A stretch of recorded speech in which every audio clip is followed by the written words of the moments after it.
টলিপাড়ায় ফের শোকের ছায়া। ছোট পর্দার বিখ্যাত অভিনেত্রী পল্লবীদের অকাল প্রয়াণের খবর হতবাক করেছে গোটা শহরকে।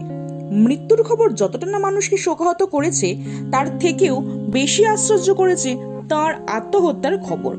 এই খবর সবার মনেই একাধিক প্রশ্নের সৃষ্টি করেছে। সকালবেলা গড়ফার বাড়ি থেকে অভিনেত্রী পল্লবীদের ঝুলন্ত মৃতদেহ উদ্ধার করা হয়। সেখান থেকেই শুরু হয়েছে একাধিক প্রশ্নের সূত্রপাত।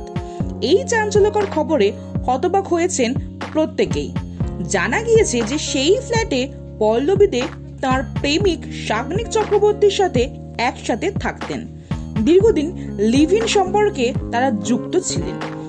অনেকের মতে গোপনে তারা বিয়ে করেছিলেন। তবে যাই হোক, অভিনেত্রীর এই সন্দেহজনক মৃত্যুতে আঙুল উঠছে তার প্রেমিক শাগনিক চক্রবর্তীর দিকে। আদতে এটি আত্মহত্যা নাকি খুন? ইতিমধ্যে পুলিশ তদন্ত করছে গোটা বিষয়টি। পুলিশের প্রশ্নের সম্মুখীন হয়েছেন শাগনিক।